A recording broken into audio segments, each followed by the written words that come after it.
হৃদ মায়া প্রেম গাথা গল্পের ৩১তম অংশ। শালির বাচ্চারা মরার সময় আর পাইল না। এত উঁচু থেকে পড়ে নিশ্চয় এতক্ষণে দেহ ছিঁড়ে ভাগ ভাগ হয়ে গেছে পাহাড়ি গাছের ডালে। ফ্রিতে বনো শিয়ালদের খাবার হইল, তারপরও আমাদের ধরা দিল না। কুত্তার জাত। মোটা করে রতন ছেলেটা একইভাবে হাঁপাতে হাঁপাতে বলল, ভাই, যদি মাইয়া দুইটা না মরে এখান থেকে পইরা। হ, মরব না তো কি করব। এলাকার সবচেয়ে বিপদ সংকেত এরিয়া হইল এই দিকটা। দিনের বেলায় মানুষের এই এরিয়াতে ঢোকা নিষেধ, আর রাতের বেলা মাইয়া দুইটা এত উপর থেকে ঝাঁপ দিয়া মরবা না তো বাঁচব তোর মনে হয়? এরপরও যদি না মরে তাহলে নিচে ঝাউবনে আমাদের থেকেও হিংস্র ডাকাত দল বাস করে। কম হলেও তারা ৩০০-র বেশি হইব। আমরা ১০ জন মাইয়া দুইটারে ভোগ করতাম, এখন ৩০০ ডাকাত দল ভোগ করবে। শালার আমাদের ভাগ্যটাই খারাপ। স্বীকার করলাম আমরা, আর মজা লইব অন্য কেউ। ধুর, চল। বিগত ৩ ঘন্টা ধরে পাহাড়িয়ান রাস্তার অলিগলি ধরে পাগলের মতো মায়াদের খোঁজ করে যাচ্ছে আরিফ।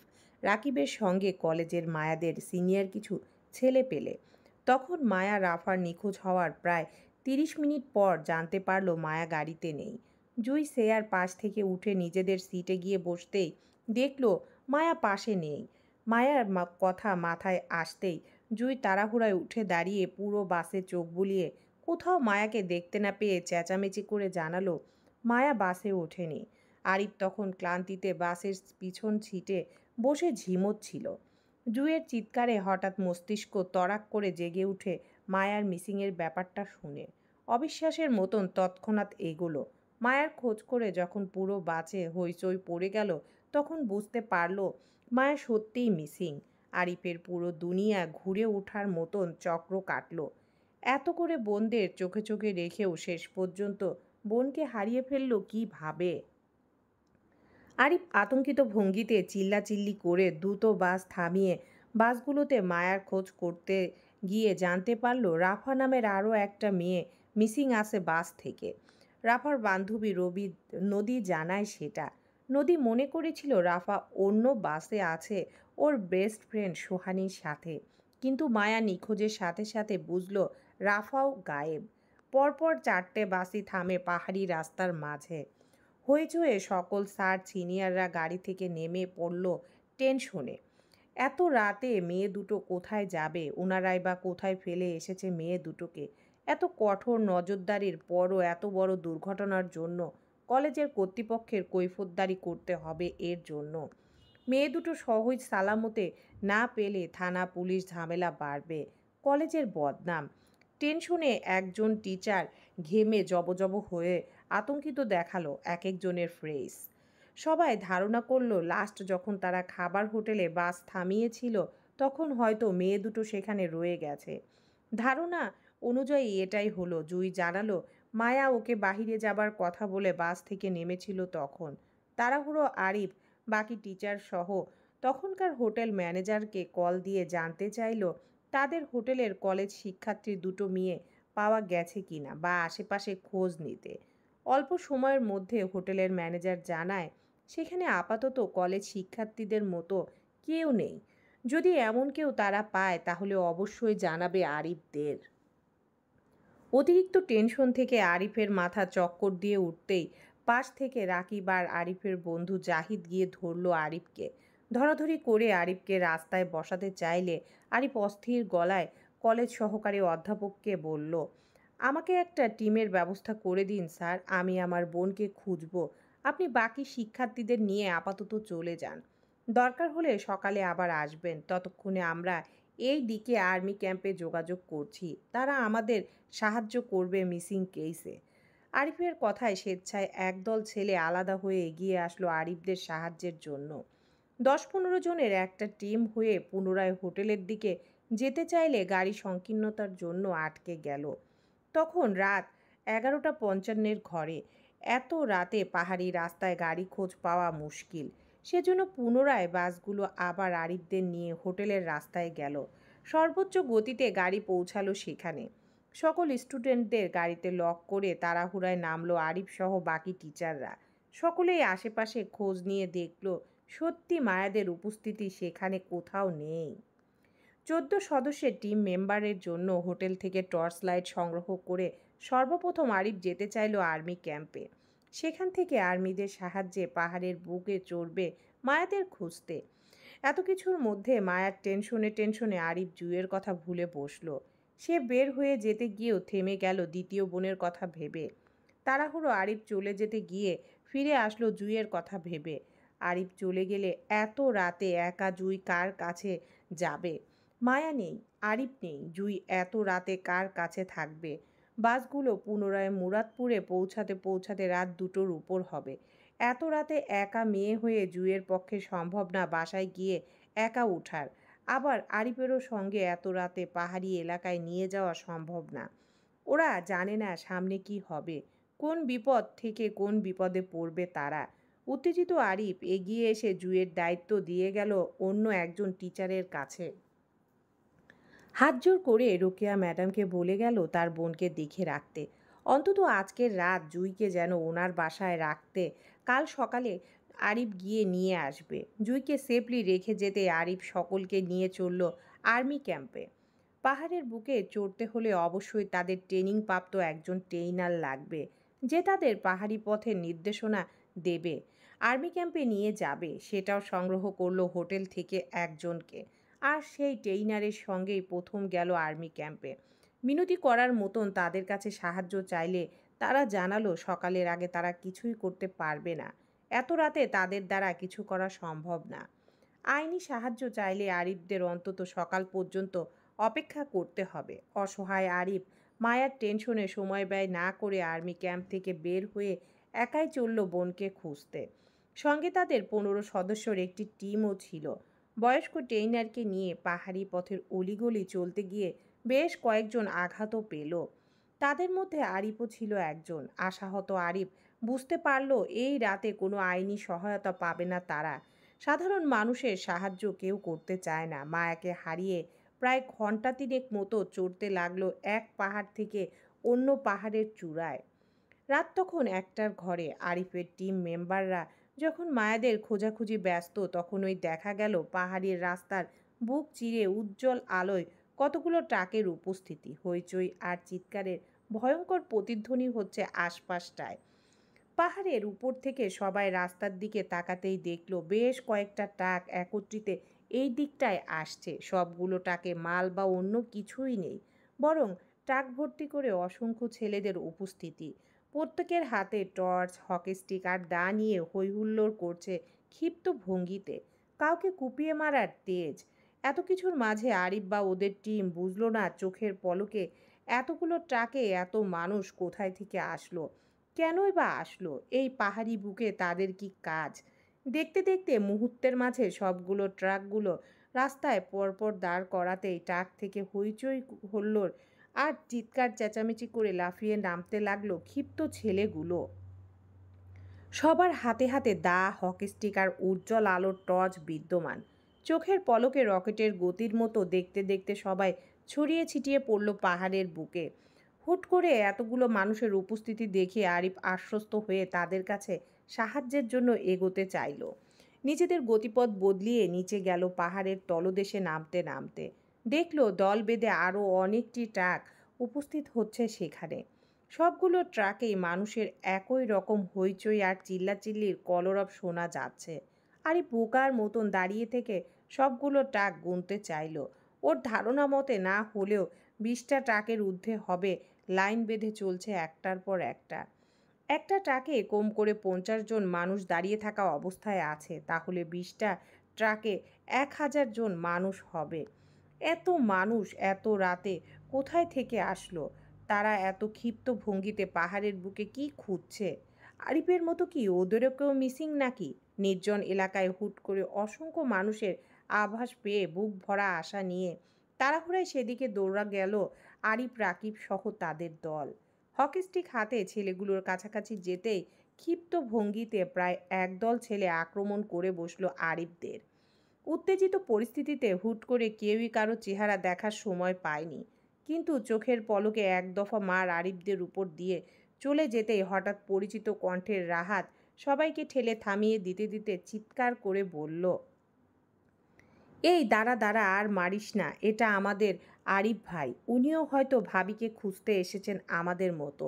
থাম থাম, তোরা থাম। হাত ঠেলে সবাইকে থামতে থামতে লাঠির আঘাত বেশ আহত হলো সবাই। টর্চ লাইটের আলো আরিফদের উপর পড়তে বুঝলো তারা সবাই অতি পরিচিত মানুষ। আরিফ নিজের এলাকার পরিচিত রাহাত ও তাদের সঙ্গীদের দেখে উত্তেজনায় জাপটে জড়িয়ে ধরল খুশিতে। এই বিপদের সময় এই বুঝি মায়াকে খুঁজতে সবাই সাহায্য করবে ওর। আরিফ কিছু বলার আগেই রাহাত আরিফকে আশ্বস্ত করে বলল, চিন্তা করবেন না ভাই, ভাবির কিছু হবে না। আমরা সবাই আছি, পুরো পাহাড় ছেকে হলেও ভাবিকে খুঁজে বের করব। শুনলাম ভাবির সাথে নাকি আরও একটা মেয়ে মিসিং আছে। রাহাত কাকে ভাবি ডাকছে তখনও বুঝল না আরিফ। আরিফের ধারণা মায়ার সাথে যে মেয়েটা আছে তাকে হয়তো রাহাত ভাবি ডাকছে। সেজন্য আরিফ রাহাতকে শুধিয়ে ছাড়তে ছাড়তে বলল, তোমাদের ভাবির সাথে আমার বোন মায়া মিসিং, প্লিজ তোমরা আমাদের সাহায্য।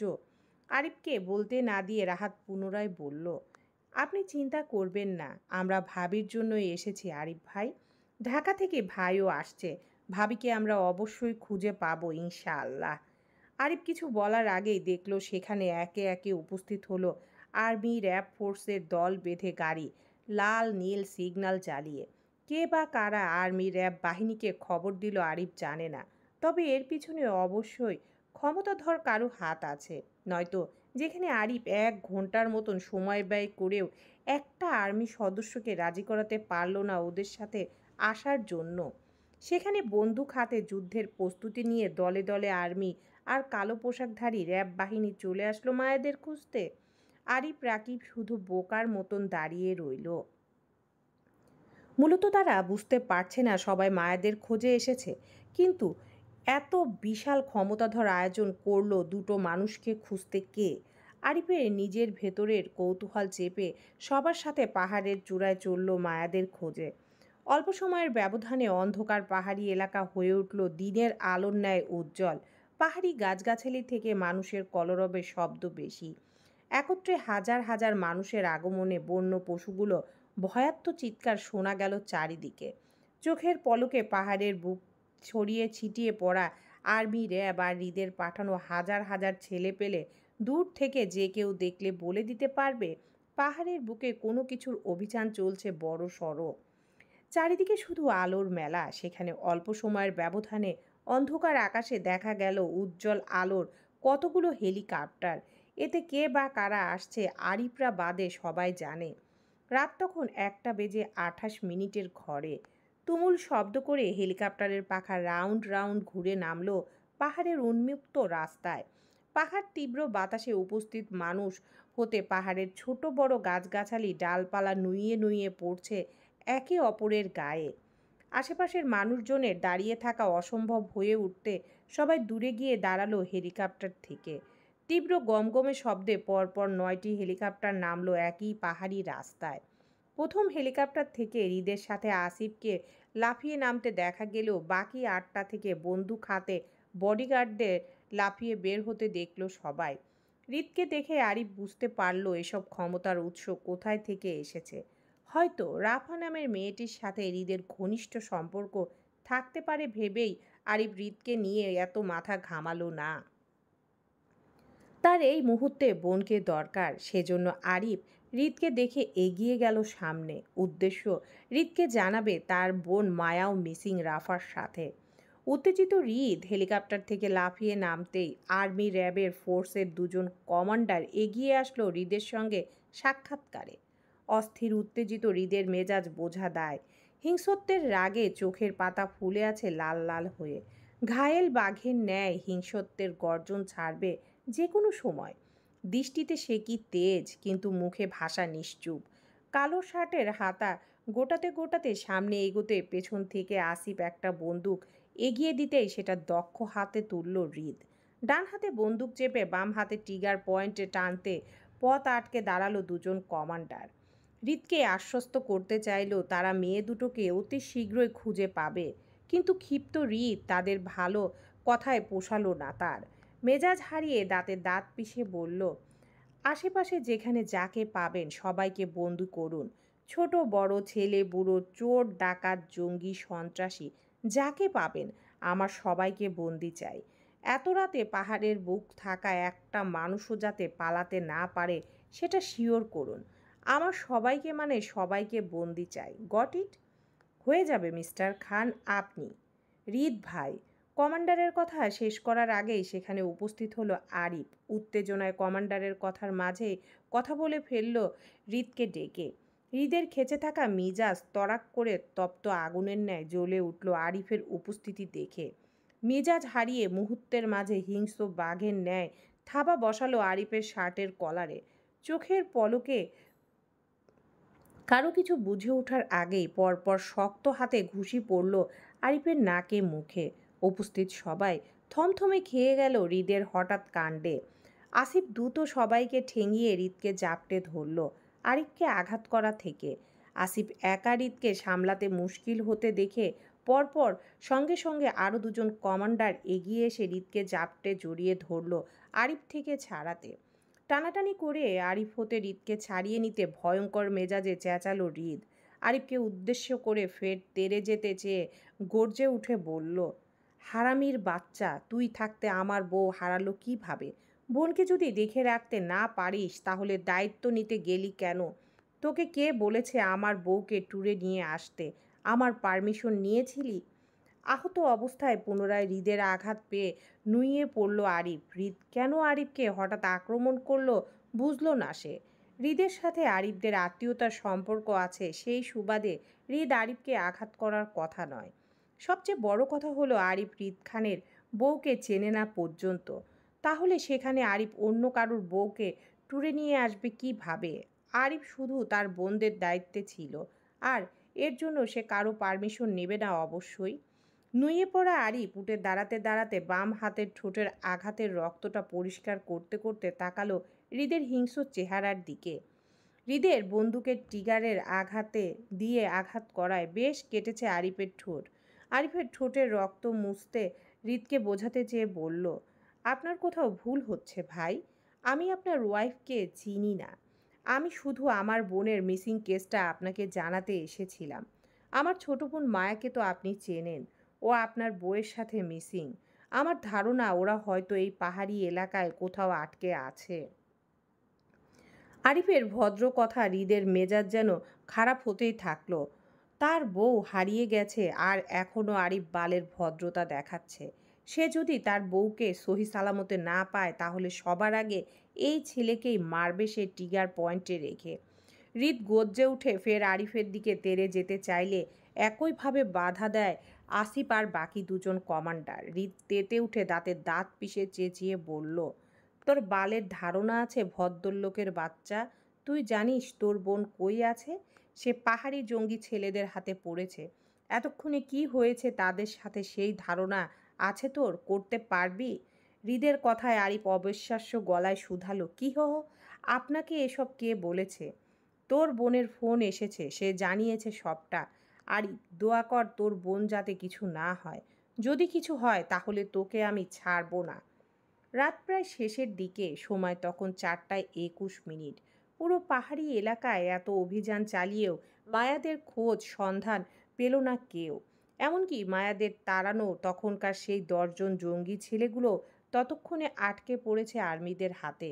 কিন্তু জানের ভয়ে তারা কেউ মুখ খুলছে না পর্যন্ত। আর না এটা বলছে মায়াদের তারা হোটেল থেকে তুলে এনেছিল। হৃদের কথা মতো পাহাড়ের বুকে যাকে পেয়েছে সবাইকে বন্দি করেছে আর্মি আর র্যাব ফোর্স। এমনকি মায়াদের তখন পাহাড় থেকে লাফিয়ে পড়া বিপজ্জনক এরিয়াতেও র্যাব বাহিনী অভিযান চালিয়ে 300 ডাকাত দলকে আটক করেছে মায়াদের খোঁজে। বিগত 4-5 ঘন্টার অভিযান চালিয়েও দুটো মেয়ের খোঁজ কেউ দিতে পারল না। আর না জঙ্গি ছেলেগুলো জানের ভয়ে মুখ খুলছে, জানাচ্ছে মায়াদের পাহাড় থেকে লাফিয়ে পড়ার বিষয়টি। আটকে রাখা সবার সাথে তারা কিছু জানে না বলে অজানা সাজল। জঙ্গি ছেলেদের ধারণা এত উপর থেকে মেয়েগুলো ঝাঁপ দিয়ে অবশ্যই মরে গেছে এতক্ষণে।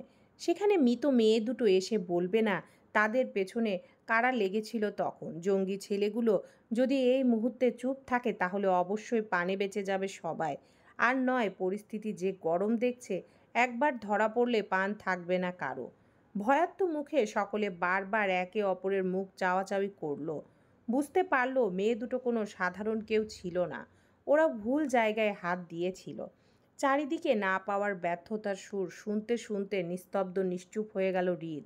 মনস্তান্ত্রিক টনটন করছে তপ্ত দহনে। বউকে না পাওয়ার ব্যর্থতা তাকে ঘায়েল করছে ক্ষণে ক্ষণে। এত ফোর্স লাগিয়েও বউকে খুঁজে না পাওয়ার কারণটা ব্যাখ্যা করে তার বউ সহি সালামতে আর নেই। দুর্বল শরীরে হৃদ মাথা ঘুরিয়ে খই হারিয়ে পড়তে নিলে পেছনের ছেলেগুলো হইচই করে ধরল হৃদকে পড়া থেকে। ততক্ষণে হৃদ জ্ঞান হারালো। সবাই ধরাধরি করে ক্যাম্পের দিকে নিয়ে যেতেই সেখানে সারি সারিভাবে দেখা গেল আরও কিছু গাড়ি ও পুলিশ ফোর্সের উপস্থিতি। ছেলের খবর শুনে মন্ত্রী নিহাল খানও শেষ রাতের দিকে উপস্থিত হয় সেখানে।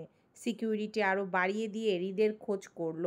হৃদকে তাঁবুতে দুর্বল অবস্থায় বেহুশ হয়ে পড়ে থাকতে দেখে আটকে বসলেন হৃদের পাশে। ওনার এত বলিষ্ঠ ছেলেকে কখনো দেখেনি দুর্বল হয়ে জ্ঞান হারাতে। আজ প্রথম দেখল ওনার ছেলে জ্ঞান হারিয়েছে। বাবার মনটা যেন হু হু করে উঠল হৃদের টেনশনে। ডাক্তার ব্যবস্থা ছিল তাঁবুতে। পাহাড়ি এলাকায় অভিযান চালাতে গিয়ে যদি কেউ আহত হয় তাহলে তার সুস্থ চিকিৎসার জন্য ডাক্তারের ব্যবস্থা করে রেখেছিল আসিফ। নিহাল খান হৃদের পাশে বসতেই আসিফ সবটা জানালো তাকে। কেন তারা এখানে এসেছে, মায়াকে নিয়ে সব কিছু না বললেও এতটা জানায় হৃদের সাথে মায়ের একটা হালাল সম্পর্ক আছে। চতুর দাম্ভিক নিহাল খানকে আর কিছু ভেঙে বলতে হয়নি আসিফের। চট করে বুঝে গেল ছেলের দুর্বল হয়ে জ্ঞান হারানোর কারণটা। নারীর টানে বলিষ্ঠ থেকে বলিষ্ঠবান পুরুষ কেউ মুহূর্তে দুর্বল হতে দেখেছেন তিনি। ওনার ছেলে তো কিছুই না। আরিফ হৃদকে ঘুমের ইঞ্জেকশন দিতেই নেহাল খান নিজ দায়িত্ব নিল সব কিছু। বাকি রাতটা তিনি বিরতিহীনভাবে দাঁড়িয়ে মায়াদের খোঁজে অনুসন্ধান করল, কিন্তু ফলাফল তখনও শূন্য। হৃদের জ্ঞান ফেরে প্রায় 3 ঘন্টা পর। সকাল তখন 7টার ঘরে। খালি মস্তিষ্কের তড়াক করে উঠল কয়েক সেকেন্ড পর পরই। শিট শিট শিট বলে চেঁচিয়ে পাগল পাগল হয়ে বের হলো তাঁবু থেকে। আশেপাশের পরিবেশটা সেই রাতের মতন গমগমে আর উত্তেজিত দেখে বুঝল তার বউকে এখনো খুঁজে পায়নি। নিহাল খান তাঁবুর বাইরে দাঁড়িয়েছিল। হৃদকে জেগে উঠতে দেখে তিনি এগিয়ে আসলো। হৃদের চঞ্চল দৃষ্টি আর অস্থির বাচনভঙ্গি দেখে তিনি নিজ থেকেই হৃদকে জানালো দুটো মেয়ে দুটো নিখোঁজ থাকার বিষয়টি। নিস্তব্ধ হৃদ হুম হা কোনো শব্দ করল না। শুধু নিশ্চুপ চোখে বাবার দিকে চোখ সরিয়ে তাকালো পাহাড়ের দূর পথে। দৃষ্টি শান্ত, মন চঞ্চল। নিশ্চুপ হৃদের অস্থির মনের অবস্থা ঠাওর ততক্ষণে করতে পারল নিহাল খান। এগিয়ে এসে ছেলেকে জাপটে জড়িয়ে ধরতে হৃদ ভাঙা গলায় একটু করে বলল, আই লাভ হার বাবা, and I went her. Please বাবা, যে কোনো মূল্যে মেয়েটিকে এনে দাও আমায়। আমার বুক কাঁপছে, ভীষণ কলিজা পুড়ছে, মনে হচ্ছে নিঃশ্বাস আটকে মারা যাব ওকে ছাড়া। প্লিজ বাবা, আমার আবদারটা রাখো। এনে দাও আমার বউকে, নয়তো আমি পাগল হয়ে যাব বাবা। নিঃশ্বাস আটকে মারা যাব। প্লিজ বাবা, সেভ হার প্লিজ। নিরুপায় লিহান খান হৃদের পিঠে আশ্বস্তের হাত বুলিয়ে দিতে দিতে বলল, আমরা খুবই শীঘ্রই মেয়ে দুটোকে পেয়ে যাব বাবা। ইউ আর মাই ব্রেভ বয়, ধৈর্য রাখো। হৃদের ঝিমিয়ে পড়া মস্তিষ্ক তড়াক করে জ্বলে উঠল নেহাল খানের কথায়। মেয়ে দুটোকে খুবই শীঘ্রই পেয়ে যাব মানে তার বউ এখনও নিখোঁজ। মাত্রই দুর্বলতা প্রকাশ করার হৃদ হয়ে উঠল কঠিন। গুরুগম্ভীর মুখে বাবাকে ছেড়ে আশপাশটা তাকালো তীক্ষ্ণ নজরে। আশেপাশের হাজার হাজার মানুষের গমগমে ভিড়, অথচ তার বউ এখনও নিখোঁজ। গোটা রাত গড়িয়ে সকাল হলো, অথচ দুটো নিখোঁজ মেয়ের সন্ধান এত এত মানুষ মিলে হৃদকে দিতে পারল না। শক্তপোক্ত হৃদ বাঘের ন্যায় হিংস্রত্বের প্রকাশে রাগে শান্ত থাকল। কখন গর্জে উঠবে বা কখন হিংসাত্মক থাবা বসাবে কার উপর কেউ জানে না। নিহাল খান ছেলের গম্ভীর ঘায়েল মুখটা দেখল। হৃদকে কি বলে সান্ত্বনা দিবে সেই ভাষা ওনারও জানা নেই। হাজার হাজার মানুষের বাইরে আর্মি র্যাব লাগানোর পরও যখন মেয়ে দুটো সন্ধান পাওয়া যাচ্ছে না, তখন আশা করা যায় মেয়ে দুটো হয়তো আর বেঁচে নেই। পাহাড়ের জঙ্গির হাতে পড়ে তাদের মাটিচাপা হয়েছে এতক্ষণে। আর এই কথাটি উপস্থিত সবার ধারণা করছে। এমনকি তিনি আর্মি কমান্ডারের সাথে মেয়ে দুটোর ব্যাপারে কথা বলতেই কমান্ডার ওনাকে এমনটাই জানায়। কিন্তু এই কথাটা তিনি বাবা হয়ে হৃদকে কিভাবে জানাবে? ছেলের দুর্বলতা এই প্রথম কোনো কিছু নিয়ে দেখেছেন তিনি। বুঝো হবার পর এই প্রথম ওনার ছেলে ওনার কাছে কোনো কিছু নিয়ে আবদার করলো, তাও নিজের বউকে সেভ করতে। অথচ চারপাশে হুলুস্থুলুস অভিযান সে নিজেই চালিয়ে রেখেছে। বাবা হয়ে ওনার কিছু করার সুযোগ পর্যন্ত পাচ্ছেন না তিনি। ছেলের দুর্বলতার সামনে তিনি কিভাবে বাবা হয়ে ছেলেটি নিরাশ করে বলবে মেয়ে দুটো হয়তো আর বেঁচে নেই? মন্ত্রী হয়েও তিনি অসহায় বোধ করল পরিস্থিতির কাছে। ছেলের পছন্দের মানুষটিকে খুঁজে না পেয়ে কিভাবে সামলাবে হৃদকে, সেই চিন্তা ওনাকে ত্রাস করছে। ওনার বউটা এমনতেই রকচটা। যদি হৃদের কিছু হয় তাহলে এই দায়ভার নিশ্চয়ই ওনার উপর ঢালবে হৃদের মা। দীর্ঘ ভারী নিঃশ্বাস গোপন করে তিনি এগিয়ে আসলো হৃদকে কিছু বলবে, কিন্তু তার আগেই হৃদ নিজের ক্রিমিনাল মাইন্ড চালালো। নেহাল খানকে উদ্দেশ্য করে ব্রেন চালাতে চালাতে বলল, কমান্ডারদের দ্বিগুণ ফোর্স বাড়াতে বলো বাবা। র্যাব বাহিনীর সাথে ট্রেকিং কুকুর পাহাড়ের বুকে নামাতে বলো জায়গায় জায়গায়। সন্দেহজনক যা পাবে সেটাই যেন সংগ্রহ করে। দরকার পড়লে আমি নিজেই ভিজিট করব সেই সব জায়গা। দ্রুত ফোর্স বাড়াতে বলো, কুইক। হৃদের ট্রেকিং কুকুরের বিষয়টা নিহাল খানের দারুণ লাগলো। এই কুকুরগুলো পাহাড়ের বুকে নামলে অবশ্যই মেয়ে দুটোর সন্ধান পাওয়া যেতে পারে দ্রুত। কিন্তু এত এত আর্মি ফোর্সের সাথে হৃদের হাজার হাজার ছেলেপেলে থাকতেও আরও মানুষের কি দরকার? নেহাল খান আমতা আমতা করে হৃদের আপত্তি জানাতে বলতে চাইল, কমান্ডারদের বলে দিচ্ছি ট্রেকিং কুকুরের বিষয়টা, কিন্তু এত এত মানুষ থাকতে আরও ফোর্সের কি প্রয়োগ? নেহাল খানের কথা শেষ করার আগেই কোমরে দু হাত রেখে পাহাড়ের শেষ সীমানায় তাকালো হৃদ। দৃষ্টিতে সে কি তেজ! কোনো কিছু জ্বালিয়ে পুড়িয়ে ফেলার মতন ভয়ঙ্কর তপ্ত চোখে।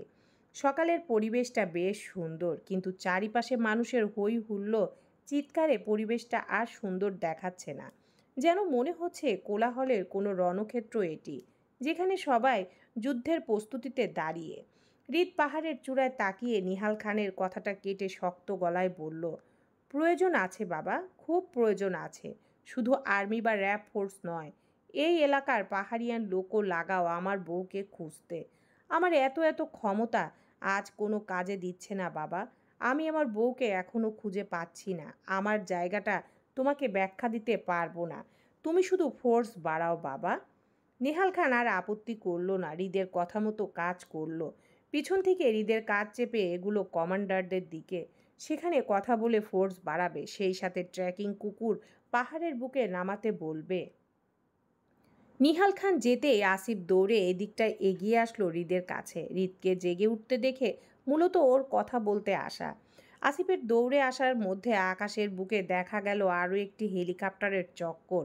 দৌড়ে আসিফ মাথা তুলে আকাশের দিকে তাকালো।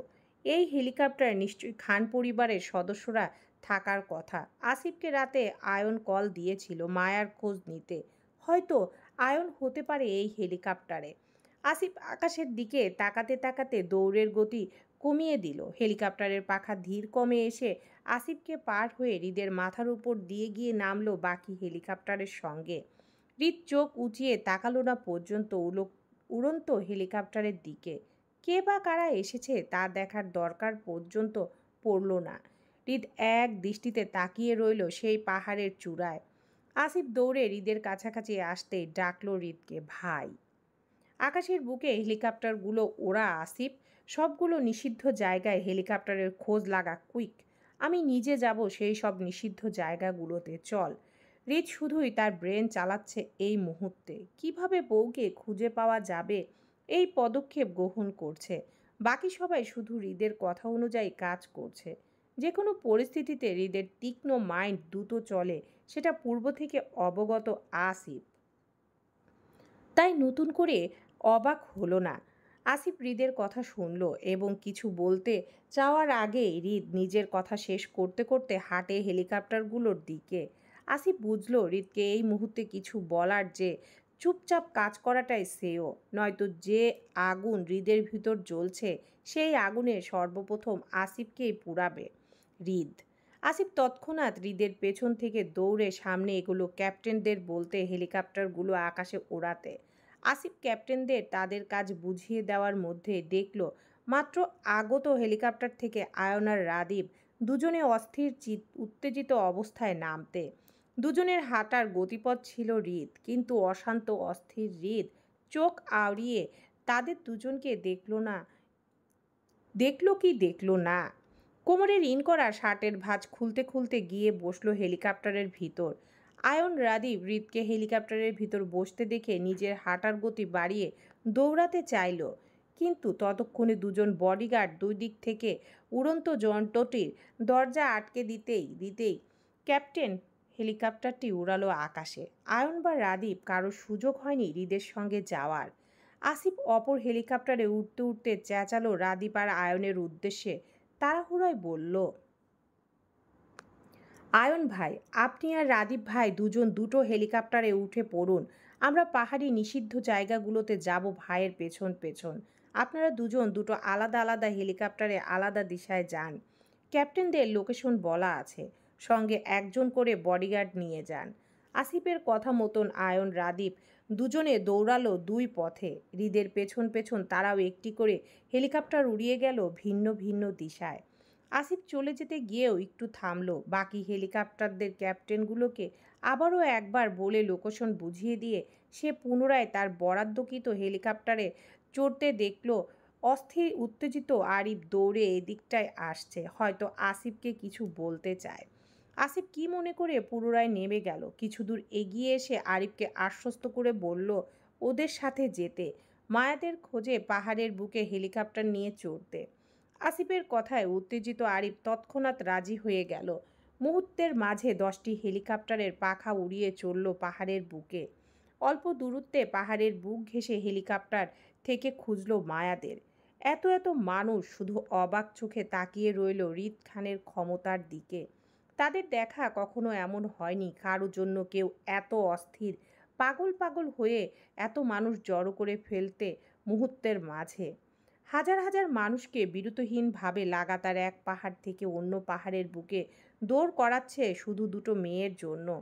সেই সাথে এতগুলো মানুষের খাওয়া দাওয়া, পানি, ডাক্তারের ব্যবস্থা পর্যন্ত করে হৃদ খানের পক্ষ থেকে। তারপরেও মেয়ে দুটো হৃদ খানের চাই মানে চাই। এখানে এত উপস্থিত মানুষের মধ্যে একটা তীব্র কৌতূহল জেগে উঠেছে, কে সেই নারী যার জন্য খান যার খোঁজে হৃদ খান আকাশ পাতাল এক করে দিচ্ছে অনুসন্ধানে। হৃদ খানের শখের নারীকে সবাই এক পলক হলেও দেখতে চায়, কিন্তু আফসোস সেটা আদৌ সম্ভব কিনা কে জানে।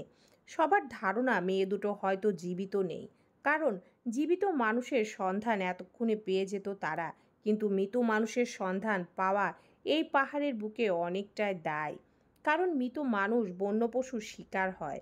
যদি মেয়ে দুটো মৃতে হয় তাহলে এতক্ষণে নিশ্চয় পাহাড়ি বন্য পশুর আহার হয়ে গেছে। সেখানে এক রাত কেন, এক যুগ খুঁজলেও মেয়ে দুটোর সন্ধান পাওয়া যাবে না। দেখতে দেখতে আর্মি র্যাব ফোর্স আরও দ্বিগুণ বাড়ানো হলো। সারি সারি গাড়ির ভিড় পড়ল রাস্তায়, দুপাশে পাহাড়ি রাস্তায় 2 কিলোমিটার পর্যন্ত গাড়ির ভিড়িয়ে পড়ল। আগত র্যাব বাহিনীর সাথে স্পেশালিস্ট ট্রেকিং কুকুর নামানো হলো পাহাড়ের বুকে, আর সেটা কাজেও দিল। কুকুরগুলো ঘ্রাণ শক্তি তীব্র হয়, কোনো জিনিসের ঘ্রাণে চিহ্নিত করতে পারে মানুষের অবস্থান। র্যাব বাহিনীর হাতে হাতে সেই কুকুরগুলো নিয়ে জায়গায় জায়গায় ছড়িয়ে পড়তেই মায়াদের চিহ্নর খোঁজ বের হতে শুরু করলো। প্রথমে রাস্তার রক্তের দাগ পেল। রাতের আধারে জঙ্গি ছেলেগুলোর হাতে মায়ার পা কেটে উল্টে পড়ায় সেই রক্তের দাগগুলো কুকুর দিয়ে শনাক্ত করতেই সেখানে র্যাব বাহিনী দাগ টেনে সিজ করলো। পাহাড়ে উঠতে উঠতে আরও কয়েক জায়গায় অল্প অল্প রক্তের দাগ পেল বিভিন্ন জায়গায়। তদন্ত অনুযায়ী র্যাব ফোর্স ধারণা করছে মেয়েগুলো রাতের আধারে হয়তো এই পথেই দৌড়ে পালিয়েছিল। এই শনাক্ত করা জায়গাগুলো হৃদের কাছে পৌঁছাতে বার্তা পাঠানো হলো হৃদের ক্যাপ্টেনের কাছে। 7টা থেকে 9টা পর্যন্ত প্রায় 2 ঘন্টা যাবৎ পাহাড়ের নিষিদ্ধ জায়গাগুলোতে হেলিকপ্টারে চড়ে বেরিয়ে মায়াদের অনুসন্ধানে খোঁজ পেল না হৃদ বা অন্য কেউ। তারপরও ক্লান্তিতে কেউ থেমে নেই, বিরতিহীনভাবে এক জায়গায় বারবার রাউন্ড দিয়ে খুঁজে বেড়াচ্ছে মায়াদের। অশান্ত হৃদ দাঁত কিরমির করে বসে। তখন ওই ক্যাপ্টেন খবর দিল মায়াদের কিছু চিহ্নের শনাক্তকরণের বিষয়টি। অল্প আশার আলো দেখতে পেতেই হৃদ তৎক্ষণাৎ উড়ন্ত যন্ত্রটিতে নামনাতে বলল নিচে। দক্ষ ক্যাপ্টেন তাই করল। পাহাড়ের শেষ চূড়ায় পাখার রাউন্ড রাউন্ড ঘুরিয়ে নামলো নিচে। উড়ন্ত যন্ত্রটি নামতে দেরি, কিন্তু হৃদের লাফিয়ে বের হতে দেরি হলো না। হৃদকে বের হতে দেখে কালো পোশাকধারী কিছু র্যাব ফোর্স এগিয়ে আসলো। তাদের মধ্যে একজন কমান্ডারও ছিল। তিনি হাতে একটা ট্যাবে হৃদকে তখনকার শনাক্তকরণের জায়গাগুলোর ছবি দেখাতে দেখাতে হাঁটলো সামনে। হৃদ ট্যাব হাতে নিয়ে চলল নিচে, যেদিকে ট্রেকিং কুকুরগুলো দিশা দিচ্ছিল। পাহাড়ের উঁচু হতে নিচে নামার মাঝপথে আবারও হইচই করলো কুকুরগুলো। ঘাউ ঘাউ শব্দে পা দিয়ে আশেপাশের বালুমাটি সরাতে লাগলো কোনো কিছুর আভাস পেয়ে। হৃদ থামে। সে থামে নয়, তাকে থামতে হয় কুকুরগুলোর হইচই দেখে। সেই সাথে থামলো পুরো র্যাব ফোর্স। কুকুরগুলোর দেখানো জায়গায় অনুসন্ধান করে, আশেপাশে খুঁজতে লাগলো কি আছে সেখানে। কয়েক সেকেন্ডের ব্যবধানে কুকুরগুলো নিজেই পাহাড়ি লাল বালুর মাটি খুঁড়ে বের করলো ছোট্ট একটি যান্ত্রিক ফোন। একজন র্যাব সদস্য গ্লাভস হাতে সেই ফোন তুলে কমান্ডারের হাতে দিতেই তিনি সেটা হৃদের হাতে দিল। অস্থির অশান্ত হৃদ কম্পিত হাতে সেই ফোনটি হাতে তুলল। নিশ্চুপ ভঙ্গিতে এক দৃষ্টিতে তাকিয়ে রইল সেই ফোনের দিকে। তখন ওই পাশ থেকে কমান্ডার হৃদের উদ্দেশ্যে বলল, এটা হচ্ছে আপনার পাঠানোকৃত নম্বরের ফোনটি, যেটা আমরা রাতে লোকেশন ট্র্যাক করেছিলাম সেটি। ধারণা করা যায় এটি মেয়ে দুটোর মধ্যে একজনের ফোন হবে। ওদের হয়তো সন্ত্রাসীগুলো এই রাস্তা দিয়ে ধরেই কোথাও নিয়ে গেছে মিস্টার খান। অশান্ত হৃদের মন মস্তিষ্ক দুটোই ধপধপ করে লাভার ন্যায়। এই মুহূর্তে সব কিছু জ্বালিয়ে পুড়িয়ে শেষ করে ফেলতে পারলে তার মন শান্ত হবে না। হৃদ এই মুহূর্তে ভয়ঙ্করভাবে ঘায়েল হচ্ছে, একের পর এক বইয়ের নিখোঁজ হওয়ার চিহ্ন পেয়ে। হৃদ অনুভব করতে পারছে তার বইয়ের তীব্র আকুতি আর ছটফটে লড়াই। নিশ্চয়ই তার বউ শেষ পর্যন্ত অনেক লড়াই করেছিল বেঁচে ফেরার। সেজন্যই তো জায়গায় জায়গায় নিজের লড়াইয়ের চিহ্ন রেখে গেল। হৃদ শক্ত হাতের মুঠোয় পিষল ফোনটিকে। চোয়াল শক্ত করে আশেপাশে তাকালে অশান্ত দৃষ্টিতে। বালুর মাটির উপরে কয়েকজন মানুষ ধস্তাধস্তি করলে যেমন গর্ত উঁচু নিচু হয়ে থাকে, বর্তমানে তেমন অবস্থা হয়ে আছে গুহার সামনে। হিংস্রত্ব হৃদের চোখের পাতা ক্রমশ আবারও লাল হতে লাগলো, অথচ তার বাচন ভঙ্গি ততই শান্ত দেখালো। হৃদের শান্ত ভঙ্গিতে দেখে বোঝার উপায় নেই সে এই মুহূর্তে কতটা হিংস্রত্বের ঘায়েল শিকারী হয়ে আছে, শিকারের অপেক্ষায়। আশেপাশে সিল মেরে এই জায়গাটা সিজ করে দিল কমান্ডার। তিনি প্রথম অবস্থায় হৃদের মনোভাব বুঝতে না পেরে পুনরায় বলল, মিস্টার খান, এটা হচ্ছে একটা গুহা। ফোনটা যেহেতু এখানেই পেয়েছি, তাই আশা করা যায় মেয়ে দুটো হয়তো রাতে এই গুহায় ভেতরেই ছিল। আমরা লোক পাঠাচ্ছি এর ভেতরে।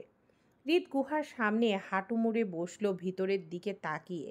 কি জানিস কি দেখল সে গুহার ভিতরে? তার পরপরই শোনা গেল হৃদের শান্ত কণ্ঠ, এটা গুহা নয়, সুড়ঙ্গ পথ।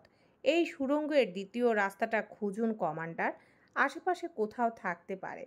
হৃদের কথায় কমান্ডার একইভাবে হৃদের সাথে বসে গুহার ভিতরে উঁকি মারতে মারতে বলল, এটা কোনো সুড়ঙ্গ নয় মিস্টার খান। দেখতে সুড়ঙ্গের মতো হলেও আসলে এটা একটা গুহা।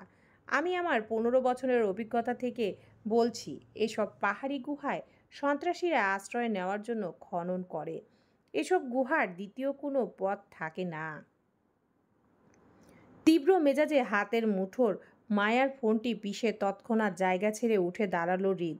এই মুহূর্তে কমান্ডার হৃদের পাশে বসে থাকা মানে পরিস্থিতি বিগড়ে যাওয়া। এমনই হৃদের মেজাজ হিংস্রত্বে হায়নার হয়ে আছে। কখন থাবা বসাবে ঠিক নেই। মন মস্তিষ্ক জ্বলছে তপ্ত আগুনে। সেই জন্য হৃদ নতুন করে আর আগুন জ্বালাতে চায় না। কমান্ডারকে রেখে হৃদ এগিয়ে গেল সামনে। উপস্থিত বাকি র্যাব বাহিনীর কুকুর নিয়ে দৌড়ালো হৃদের আগে আগে। পাহাড়ের উঁচু স্থান অনেকটাই নিচে নামলো সুড়ঙ্গর পথের খোঁজে। একটা সময় হৃদের কথা মতো পেয়েও গেল সুড়ঙ্গের মুখে। খুঁজে পেতেই কুকুরগুলো আবারও হইচই ঘাও ঘাও শব্দ করে চেঁচাতে থামলো সবাই। পুনরায় শনাক্ত হলো মায়াদের ফেলে যাওয়া কিছু জিনিস। গুহার ভিতরে র্যাব ফোর্সরা প্রবেশ করতেই সেখান থেকে উদ্ধার হলো রাফার ফেলে যাওয়া ছোট্ট ব্যাগটি আর মায়ার রক্তাক্ত সাদা হিজাবটি। দুটো জিনিস সংগ্রহ করে হৃদের হাতে তুলে দিতেই হৃদ প্রথমে ব্যাগটা হাতে নিল। অস্থির অশান্ত মনে সেটি নাতকে বাজাতেই অপরিচিত ঘ্রাণ আসলো ব্যাগ থেকে। হৃদ তৎক্ষণাৎ বুঝতে পারল ব্যাগটা তার বইয়ের নয়। পুনরায় ব্যাগটি ফেরত দিতে দিতে মায়ের হেজাবটি তুলে হাতে নিল। আগের ন্যায় হেজাবটি নাকে বাজাতে হয়নি হৃদের। তার আগেই পরিচিত সুবাস বাজল নাকে। হৃদ থমকে যাওয়ার মতন হেজাবটির দিকে তাকিয়ে রইল গুটি কয়েক সেকেন্ড। পরিচিত সুবাসটা বলছে এই হেজাবটি তার বইয়ের। হেজাবের রক্তের ছিটা দাগ আর পাহাড়ি লাল মাটি ময়লা বর্ণনা করছে তার বউ রাতে এখানেই ছিল। না জানি কতটা আতঙ্কে আর কতটা অসহায়ত্বে আহত অবস্থায় এখানে আশ্রয় নিয়েছিল সে। আচ্ছা, ফোনে যে হৃদকে গুহার কথা বলেছিল সেটি কি এই গুহার কথায় বলেছিল তার বউ? না, হৃদ আর ভাবতে পারল না। ছটফট অস্থির মনে বলিষ্ঠ হাতে হিজাবটি পিষে হাঁটু ভেঙে বসল সুড়ঙ্গের সম্মুখে। অন্ধকার সুড়ঙ্গের ভিতর দিনের আলোর মতো এতটা অন্ধকার দেখল, তাহলে রাতে হয়তো আরো ভয়ঙ্কর অন্ধকার দেখায়। তার বউ নিশ্চয়ই ভয় পেয়ে আহাজারি করেছিল অল্প আলোর জন্য। হৃদের পাশাপাশি তখনকার কমান্ডারটিও বসলো হাতে ফোনের আলো জ্বালিয়ে। সুড়ঙ্গের ভিতরে আলো ফেলতেই দেখল ছোটোখাটো গুহার মতো বেশ বড় সুড়ঙ্গ পথ ভেতরের দিকে চলে গেছে। কমান্ডার সেটি দেখে হৃদের দিকে তাকালো আর চোখে। তখন হৃদকে জোর গলায় বলেছিল এসব পাহাড়ি গুহায় দ্বিতীয় রাস্তা থাকে না। অথচ ওনার 15 বছরের অভিজ্ঞতা ভুল করে হৃদ খানের ধারণা ঠিক হলো। দেখা মাত্র কিভাবে বলে দিতে পারলো এটা গুহা নয়, সুড়ঙ্গ পথ ছিল? তিনি তো জানেন এসব গর্তের মতন দেখতে গুহার পাহাড় কেটে বানানো হয় শুধু পাহাড়ি জঙ্গিতে আশ্রয় নেওয়ার জন্য। যেমনটা মানুষ ঘর বানায় তেমন পাহাড় কেটে জঙ্গিরা গুহা বানায় তাদের নিরাপত্তার জন্য। কিন্তু হৃদ খানের ধারণা ওনার অভিজ্ঞতা থেকে এতটা প্রখর কিভাবে হয় এই সব বিষয়ে? এত সহজ ভাষায় কিভাবে সব কিছু আগে আগে বলে দেওয়া সম্ভব? কমান্ডারের চিন্তাভাবনার মাঝে হৃদ সুড়ঙ্গের ভেতরে হাত ঢুকিয়ে একটা মচমচে শুকনো পাতা হাতে নিল। হৃদকে গভীর মনোযোগ সহকারে পাতাটির দিকে তাকিয়ে থাকতে দেখে তিনিও তাকালো সেদিকে। দেখল শুকনো পাতাটি রক্তের কালশিটে দাগ দুমড়ে মুচড়ে আছে। পাতাটি দেখে বোঝা যাচ্ছে কেউ একজন হয়তো এই পাতার সাহায্যে নিজের রক্তাক্ত স্থান পরিষ্কার করার চেষ্টা করেছিল। হৃদ পাতাটি হাতে নিয়ে আশেপাশে ছড়িয়ে ছিটিয়ে পড়ে থাকা আরও কিছু পাতার দিকে তাকালো। বেশ কিছু পাতায় একইভাবে রক্তের দাগে দুমড়ে মুচড়ে পড়ে আছে। হৃদ বুঝতে পারল মায়া বা রাফার মধ্যে কেউ একজনের রক্ত পরিষ্কার করতে চেয়েছিল এই পাতার সাহায্যে। শ্বাস আটকে আসার মতন কষ্টের হৃদের বুক ফুলিয়ে শ্বাস টানল কয়েকবার। শেষবার সুড়ঙ্গের ভিতর তাকিয়ে পুনরায় সে উঠে দাঁড়ালো। যে পথে এসেছিল সেই পথে হাঁটল পাহাড়ের চূড়ায়। হৃদকে পাহাড়ের উঁচুতে উঠতে দেখে কমান্ডার উঠে দাঁড়াতে দাঁড়াতে তাড়াহুড়া করে বলল, মিস্টার খান, কোথায় যাচ্ছেন আপনি? আমরা তো নিচে যাব, আপনি উপরের দিকে যাচ্ছেন কেন? শক্ত হৃদ উত্তর করল না কমান্ডারের কথায়। সে এতক্ষণে বুঝতে পেরে গেছে তার গন্তব্য কোথায়। বউ তার এই সুড়ঙ্গ পথ ধরে পাহাড়ের উপরে উঠেছিল রাতে, কিন্তু এরপর কোথায় গিয়েছে সেটাই হৃদকে জানতে হবে। রাফাকে নিয়ে মায়ার দৌড়ে যাওয়ার একই পথে হাঁটল হৃদ। হাঁটতে হাঁটতে সেই একই পথে উঠে দাঁড়ালো পাহাড়ের শেষ পৃষ্ঠে। হৃদ আশেপাশে তাকালো। নিজের ক্রিমিনাল মাইন্ড আর বিচক্ষণতা কাজে লাগিয়ে মায়াদের রাতের পরিস্থিতি বর্ণনা করতে চাইল নিজে নিজে। বাজ পাখির দৃষ্টি আর প্রখর ব্রেন চালিয়ে আশেপাশে পর্যবেক্ষণ করতে করতে বর্ণনা করল। পাহাড়ের শেষ পৃষ্ঠের চূড়ায় দাঁড়িয়ে এখান থেকে ফিরে যাওয়ার পথ বন্ধ। সামনে গহীন গভীর খাদ আর পিছনে ছিল জঙ্গি ছেলেগুলো। এখান থেকে ঘুরে পুনরায় দৌড়ে সুযোগ পাবে না তার বউ, কারণ এতে অনেক সময় লাগবে। ততক্ষণে ছেলেগুলোর হাতে ধরা পড়ার সম্ভাবনা বেশি। যদি তার বউ ধরা পড়তো তাহলে এতক্ষণে তার মৃতদেহটাও হলেও হৃদ পেয়ে যেত, কারণ পাহাড়ের বুকে থাকা চোর ডাকাত জঙ্গি সন্ত্রাসী একটা মানুষকেও হৃদ ছাড় দেয়নি বন্দি করার থেকে। এর মানে তার বউকে রাতে কিডন্যাপ করা জঙ্গি ছেলেগুলো হৃদের হাতে বন্দি এই মুহূর্তে। হয়তো তার বইয়ের সন্ধান পেলে ছেলেগুলোকে শনাক্ত করা যাবে। তাই হৃদের বিচক্ষণতা বলছে তার বউ রাতে জঙ্গিদের হাতে পড়েনি, হয়তো পান বাঁচাতে কিছু একটা করেছে। কিন্তু কি? পেছনে জঙ্গি ছেলেগুলো থাকলে মানুষ ইজ্জত বাঁচাতে অসহায় অবস্থায় কি করতে পারে? পাহাড় থেকে লাফ দিতে পারে। হৃদের হিসাব বরাবর মিলে যেতেই হৃদের বুক আতঙ্কে কাঁপলো, কম্পিত বুকে তাকালো নিচে। দিনের আলোয় উপর থেকে নিচে তাকালে মানুষের শরীরের লোম দাঁড়িয়ে যাওয়ার মতন ভয়ঙ্কর গহীনতা দেখা যায়। মায়া লাফিয়ে পড়া একই স্থানে দাঁড়িয়ে নিচে তাকালো। এক হাতে মায়ার হিজাব চেপে তো অন্য হাতে মুঠো ফোনটি ধরা। অনড় দৃষ্টিতে পাহাড়ের উঁচু হতে তলদেশে তাকিয়ে হৃদের আশেপাশে অসংখ্য মানুষের ভিড়। সবাই মায়াকে খুঁজে বেড়াচ্ছে, অথচ হৃদের বুক কাঁপছে। এটা মানতে তার বউ হয়তো রাতে এদিকটায় এসেছিল, জেনে বুঝে নয়তো অসাবধানতায় এই পাহাড়ের চূড়া হতে নিচে পড়ে গিয়েছে। হৃদ শূন্য চোখে নিচে একদমে তাকিয়ে রইল। হৃদের হেলিকপ্টার ছাড়া বাকি 9টি হেলিকপ্টার দেখা গেল এই পাহাড়ের তলদেশে উড়ে বেড়াচ্ছে মায়াদের খোঁজে। হৃদ নিজেও এতক্ষণ এই নিষিদ্ধ জায়গাগুলোতে মায়ার খোঁজ করছিল, কিন্তু কোথাও পায়নি। হৃদ বুঝতে পারছে না, যদি মেয়ে দুটো এদিকটায় লাফিয়ে থাকে তাহলে এতক্ষণ পর্যন্ত তাদের একটার চিহ্ন পর্যন্ত কেউ পাচ্ছে না কেন? রাত থেকে এই পর্যন্ত সবাই খুঁজে খুঁজে ক্লান্ত। এখন সময় 10টার ঘরে। তার বউ যাবে তো কোথায়? মাটি খুঁড়ে হলেও পাহাড়ের তলদেশ থেকে বেরিয়ে যাওয়ার কথা, অথচ বিগত 12 ঘন্টা ধরে খোঁজাখুঁজির পর কোনো হদিস পাচ্ছে না কেউ। চারপাশে চাপা গুঞ্জল চলছে, মায়া জীবিত নেই। অথচ হৃদের মন মস্তিষ্ক মানতে নারাজ তার বউ জীবিত নেই। হৃদ বুঝতে পারছে সে অনেকটা দেরি করে ফেলেছে তার বউয়ের কাছে পৌঁছাতে, কিন্তু না জানি কতটা দেরি করে ফেলেছে সেই ভয়ে আকাশের দিকে তাকালো হৃদ। বেশ সময় নিয়ে শূন্য আকাশে তাকিয়ে রইল অনুভূতিহীন ভাবে। তার কঠিন ব্যক্তিত্ব নড়ে উঠছে বউয়ের দহনে। চোখের সামনে দুনিয়াটা ঘুরছে হারানোর ব্যথায়। হৃদ তপ্ত দহনে ব্যথা সহ্য করতে না পেরে হঠাৎ বুক ফাটা আর্তনাদ চিৎকার করে উঠল গলা ফাটিয়ে। হৃদের চিৎকারে আশেপাশটা ভয়াবহ হয়ে উঠল থমথমে। আকাশের দিকে তাকিয়ে চিৎকারের ধ্বনি বলতে শোনা গেল, Rito, I hate you, I just hate you. তোর মতো অবাধ্য নারীর প্রয়োজন এই হৃদ খানের পড়ে না। শুনছিস তুই? তোকে ছাড়াও আমি ভালো থাকবো, খুব ভালো থাকবো। হৃদের হঠাৎ চিৎকারে আশেপাশের সবাই থমথমে খেয়ে অবাক চোখে তাকালো হৃদের দিকে। একটা মানুষ কতটা ভিতর থেকে ভেঙে পড়লে এভাবে চেঁচাতে পারে পাহাড়ের বুকে? হৃদের প্রতিটা আর্তচিৎকার ধবনি যেন পাহাড়ের বুকে প্রতিধ্বনি হয়ে ফেরত আসছে বারে বার। উপস্থিত শত শত মানুষ নিজেদের খোঁজাখুঁজি ছেড়ে শুধু হৃদের দিকে তাকিয়ে। হৃদের না বলা কথাগুলো যেন সবাই পড়তে পারছে। বউ হারিয়ে পাগলপাড়া হৃদের বুক ফাটা আর্তনাদ সবাই দেখতে পারছে, কিন্তু আফসোস তাদের কারোর ক্ষমতা নেই হৃদের বউকে সুস্থ সবল অবস্থায় ফেরত দিতে। কারণ তাদের সবার ধারণা মেয়েটি হয়তো এত রাতে জঙ্গিদের হাতে পড়ে পাহাড়ের বুকে কোথাও মাটিচাপা পড়ে গেছে, যার জন্য এখনও তারা মেয়েটির সন্ধান খুঁজে পাচ্ছে না। ক্লান্ত হৃদ আকাশের বুকে তাকিয়ে রইল তখনও।